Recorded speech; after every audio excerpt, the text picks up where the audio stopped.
Leo 14 മാർപ്പാപ്പയെക്കുറിച്ച് മാധ്യമങ്ങളിൽ നുണപ്രചരണം.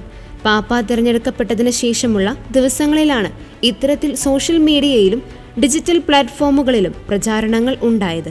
New York ടൈംസിന്റെ മുൻ page morph ചെയ്ത് ഉപയോഗിച്ച് 2020 സിയാറ്റിലിൽ അചാരകത്വവാദ സ്വയംഭരണ മേഖലയായ CHAZ സ്ഥാപിച്ചത് പുതിയ പാപ്പ ലിയോ 14 ആണെന്ന് തെറ്റായി അവകാശപ്പെടുന്ന വ്യാജ ചിത്രങ്ങൾ, വാർത്ത, കഥകൾ, തലക്കെട്ടുകൾ എന്നിവ പുറത്തു വന്നിരിക്കുന്നു.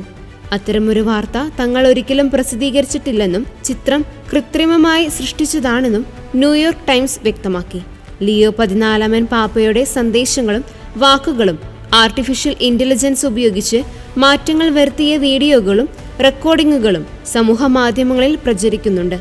ഇപ്പോൾ പുതിയ പാപ്പയുടെ വീഡിയോകളും ഫോട്ടോകളും വൈറലാകുന്നത് മുതലെടുത്താണ് ഇത്തരത്തിൽ ആർട്ടിഫിഷ്യൽ ഇന്റലിജൻസ് ഉപയോഗിച്ചുള്ള വാർത്തകൾ ആളുകൾ പ്രചരിപ്പിക്കുന്നത്.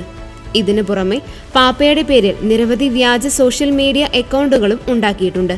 അതേസമയം ലിയോ 14 മാർപ്പാപ്പയെക്കുറിച്ചുള്ള ആധികാരിക വിവരങ്ങൾ പരിശുദ്ധ സിംഹാസനത്തിന്റെ ഔദ്യോഗിക ചാനലിലും അദ്ദേഹത്തിന്റെ പ്രസംഗങ്ങളും സന്ദേശങ്ങളും www.vatican.va എന്ന വെബ്സൈറ്റിലും @pontiff എന്ന ഔദ്യോഗിക ട്വിറ്റർ അക്കൗണ്ടിലും ഇൻസ്റ്റഗ്രാമിൽ @pontiff പോപ്പ് ലിയോ 14 എന്ന അക്കൗണ്ടിലും ലഭ്യമാണെന്ന് വത്തിക്കാന്റെ ഡിക്കാസ്ട്രി ഫോർ കമ്മ്യൂണിക്കേഷൻ അറിയിച്ചു.